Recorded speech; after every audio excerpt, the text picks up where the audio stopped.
नमस्कार मित्रांनो, मी अशोक मोरे श्री चिंतामणी आयुर्वेद या यूट्यूब चॅनलमध्ये आपले स्वागत आहे. आज आपण मेडशिंगा या वनस्पतीविषयी माहिती बघणार आहोत. तर मेडशिंगा ही वनस्पती सहसा खडकाळ जमिनी याच्यामध्ये चांगले उगवते. आपण बघतो बऱ्याच वेळेस ही वनस्पती शेतीच्या बांधावर पडीक जागी उगून आलेली आपल्याला दिसते. तर या वनस्पतीची ओळख आपण आता करणार आहोत. तर माझ्या पाठीमागं दिसत असेल हे जे आहे मोठं उंच हे मेडशिंगा या वनस्पतीचं झाड आहे. तर मेडशिंगा या वनस्पतीवरून काही गावाचे नाव सुद्धा पडलेले आहेत. तर इथं आपण बघू शकतो हे मेडशिंग्याचं झाड आणि इथं तुम्हाला खाली या रानामध्ये असं पांढरट पांढरट जे दिसत आहे हे मेडशिंग्याची फुलं आहेत. आणि इथं आपण बघू शकतो बघा हे पांढऱ्या रंगाचे फुलं आहेत आणि हे जे फुलं आहे त्याचा छान असा सुवासिक वास येतो. या झाडाचं जे खोड आपल्याला दिसत आहे हे राखाडी रंगाचं आहे आणि याचं जे खोडाचं जे लाकूड असतं हे अतिशय मजबूत, टणक आणि टिकाऊ असतं. तर याचा जो लाकडाचा उपयोग जो आहे तो बांधकामासाठी किंवा शेतीच्या अवजारासाठी सुद्धा केला जातो. आणि आपल्या इथं याची पानं दिसत असले बघा, साधारण गोल अंडा आकृती याची पान आहेत समोरासमोर. आणि याची जी एक मेन फांदी असते ते फांदीला एक छोटी फांदी असते आणि त्या फांदीला आपल्याला प्रत्येक पान हे बघा समोर असं दिसत असेल. आणि या पानाला सुद्धा एक असा विशिष्ट प्रकारचा वास असतो. याचे झाडाचे जे पान आहेत याचे शेळ्या, मेंढ्या आणि जनावरे सुद्धा आपल्याला खाताना दिसून येतात.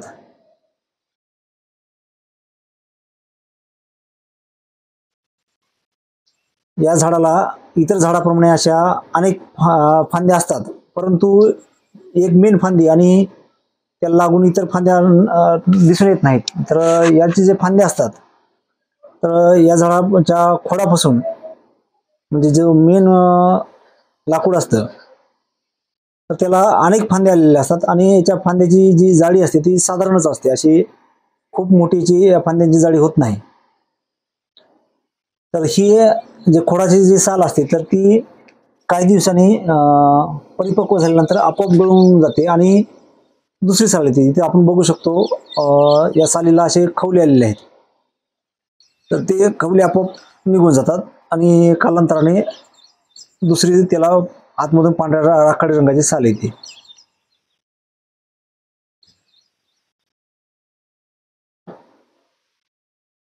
हे जे झाड आहे हे अतिशय कमी पाण्यात जगणारं हे झाड आहे.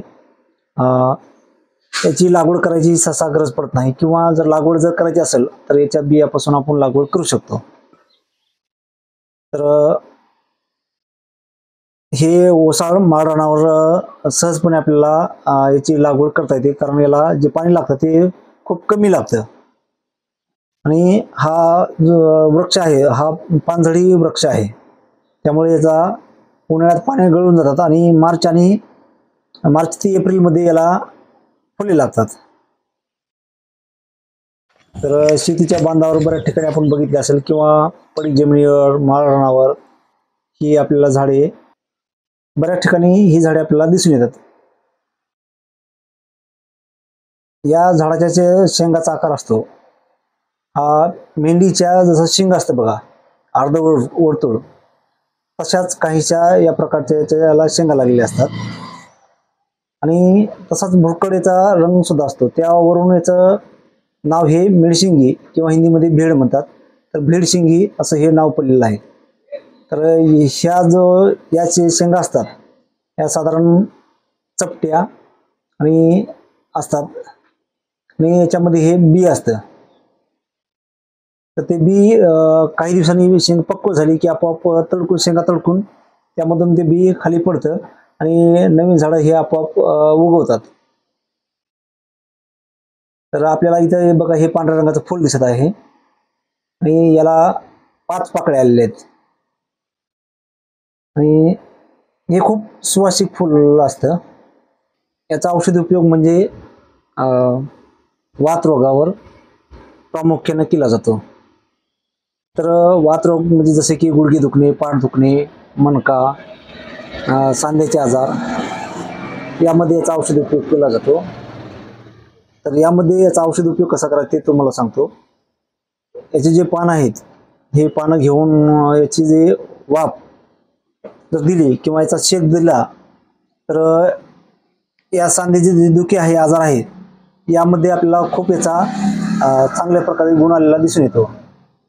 तसेच या झाडाची जी साल आहे, या मेडिसिंगेच्या सालीचा उपयोग म्हणजे गर्भपात करण्यासाठी या सालीचा उपयोग केला जातो. तसेच याचा आणखीन एक औषधी उपयोग म्हणजे ज्या लोकांना मूळव्याध असते, म्हणजे मूळव्याधीमध्ये रक्त जातं, खूप त्रास होतो, तर त्यामध्ये काय करायचं आहे, या मेडिसिंगेच्या झाडाचा पाला त्याचा रस काढायचा. साधारण त्याचा रस 1 चमचा आणि तूप 1 चमचा हे दोन्ही सम प्रमाणात घ्यायचे आणि सकाळी याचं अनुषापोटी घ्यायचं आणि सकाळी संध्याकाळी घेतलं तरी चालतं, असं 2 वेळेस. तर हे साधारण जर 3 जरी दिवस घेतलं तर मूळव्याधपासून जे होणारा त्रास असतो, आग मारणे, रक्त पडणे किंवा इतर काही त्रास असतील, पोट व्यवस्थित साफ न होणे, तर हे एकदम ठीक होऊन जातं. असं सुद्धा याचा एक औषधी चांगला उपयोग आहे. आपण दरवेळी नवीन नवीन वनस्पतीचे औषधी गुणधर्म आणि त्याचे उपयोग, त्याची ओळख हे आपल्या चॅनलच्या माध्यमातून माहिती देत असतो. तर ही माहिती कशी वाटली हे मला नक्की कमेंटमध्ये सांगा. पण जर नवीन असाल तर यापुढे येणारे सर्व व्हिडिओ पाहता येण्यासाठी आपल्या चॅनलला आत्ताच सबस्क्राईब करायला विसरू नका. धन्यवाद.